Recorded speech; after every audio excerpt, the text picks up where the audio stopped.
বছর পর RCB record break করেছে। 17 বছর পর আরসিবি চেপকে ম্যাচ জিতেছে আর সিএসকে সামনে। চেন্নাই সুপার কিংস এই ম্যাচটা হেরে গেছে। আমরা দেখেছি যে চেন্নাই সুপার কিংস প্রথম থেকে এই ম্যাচে ছিল না, আরসিবিরাই ডমিনেট করেছে পুরোটাই ম্যাচ। আর আরসিবি যখন জিতলো তখন দেখিয়ে দিল যে আরসিবি কেন এতদিন এই সাল কেন তাদের কাপ নাম দেয়। আমার মনে হয় যে আরসিবি এইবার ফাইনালে যেতে চলেছে, না হলে তো সেমিফাইনাল অবশ্যই যাবে, কারণ আরসিবি টিম এবার বোলিংয়ে এবং ব্যাটিংয়ে পুরোপুরি পূর্ণ। এর আগে আমরা দেখেছি যে আরসিবি শুধুমাত্র ব্যাটিংয়ে ভালো পারফর্ম করে কিন্তু বোলিং ভালো করতে পারে না, কিন্তু এইবার তারা যে টিম সাজিয়েছে তাদেরকে মনে হয় যে তারা ব্যাটিং ও বোলিং এবং অলরাউন্ডার পুরো একদম কম্বিনেশন জানিয়ে টিম সাজিয়েছে। এইবার মনে হয় যে দীনেশ কার্তিকের এবার ক্রেডিট দেওয়া যেতে পারে, কারণ আরসিবি এর আগে হয় ব্যাটিং পাওয়ার হাউস ছিল আর বোলিং একদম কুত্তার মতো লাত খেত, কিন্তু এইবার এখন থেকে যে টিম তৈরি করেছে আরসিবি সেটা পরপর দুটা ম্যাচ, এর আগে কলকাতার সাথে যে ইডেন গার্ডেনে ঢুকে যে কলকাতাকে হারালো আরসিবি প্রথম ম্যাচে, সেখানেই তো তারা মন জয় করে নিয়েছিল। এবার তারপরে চেন্নাই সুপার কিংস থালা 7 ফর রিজন, মানে মহেন্দ্র সিং ধোনির বিরুদ্ধে যে এত সুন্দর তারা খেলবে সেটা কে ভাবতে পেরেছিল। আরসিবি প্রথমে ব্যাট করতে আসে আর ব্যাট করতে এসে তারা 196 রান করে ফেলেছিল 20 ওভারে।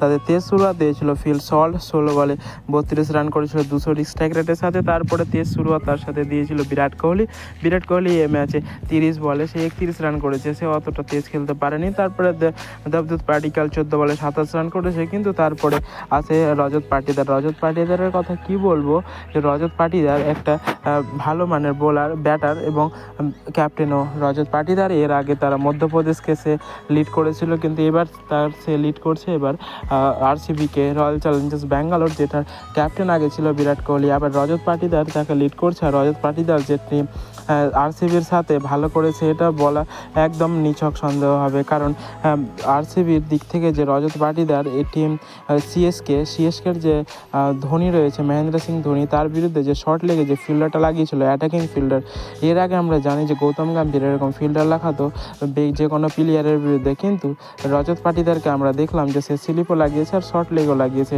এভাবে সে তাকে ঘিরে ফেলেছে।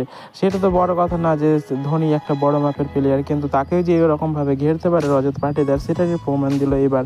আর তারপরে তারা তেজ শুরুয়াত করেছিল এবং তারপর 196 রান করে ফেলে 20 ওভারে। আমরা যদি সিএসকের বোলিং ইউনিট দেখি তাহলে দেখতে পাই যে শুধুমাত্র নূর আহমেদ 4 ওভারে 36 রান দিয়ে 3টা উইকেট পেয়েছিল, আর মাথিসা পাথিরানা 2টা উইকেট পেয়েছিল 4 ওভারে 36 রান দিয়ে। আর সেরকম কেউ ভালো বল করতে পারেনি, ফলে আরসিবি 196 রানে টার্গেট ঝুলিয়ে দেয় 20 ওভারে। আর 20 ওভারে 196 রান চেপকের মাঠে এক বিশাল বড় স্কোর, কারণ সেখানে স্পিন ডিপার্টমেন্ট একদম চাঙ্গা চলে। তাদের ফাস্ট বোলিং অতটা না চললেও কিন্তু স্পিন ডিপার্টমেন্ট খাতরা চলে। আর তারই উদ্দেশ্যে ব্যাট করতে আসে সিএসকে, এবং সিএসকে ব্যাট করতে এসে তারা প্রথম থেকে ফ্লপ যায়। শুধুমাত্র রচিন রবীন্দ্র 31 বলে 41 রান করেছিল, তারপরে সেরকম কেউ খেলতে পারেনি। তারা অবশেষে তাদের পর উইকেট পড়ে যাওয়ার পরও তারা ইম্প্যাক্ট প্লেয়ার হিসাবে শুভম দুবেকে পাঠিয়েছিল, কিন্তু সেও ফ্লপ যায়, 15 বলে 29 রান করে। আর তারপরে 9 নম্বরে ব্যাটিং করতে আসে এমএস ধোনি। 9 নম্বরে ব্যাটিং করতে এসে এমএস ধোনি 16 বলে 30 রান করে। আর শেষের দিকে যে স্পিনার লাগিয়েছিল রজত পাটিদার স্পিনার লাগিয়েছিল কুণাল পান্ডিয়াকে, আর সেখানে সে এসে পরপর 6-4 মারে মহেন্দ্র সিং ধোনি। তাতে তো হয়তো চেন্নাই ফ্যান্স খুশি হয়, কিন্তু তারা ম্যাচ জিততে পারবে না, আর তারা 50 রানে এই ম্যাচটা হেরে যায়।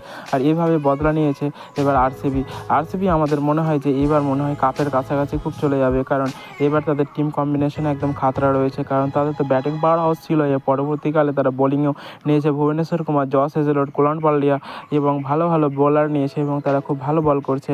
আর তাদের ফিনিশার তো টিম ডেভিডের মতো একটা খাতরা ফিনিশার, যে কিনা 200+ স্ট্রাইক রেটে খেলতে পারে।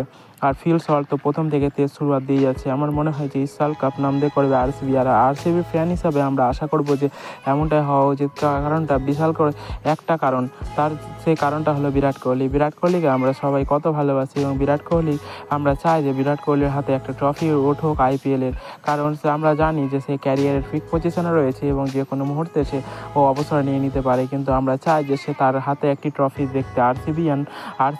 আরসিবি ফ্যানরা হয় একদম লয়াল। তো বন্ধুরা, এই ভিডিওটা তোমাদের কেমন লাগলো কমেন্টে অবশ্যই জানাও, আর এরকম ভিডিও পেতে আমাদের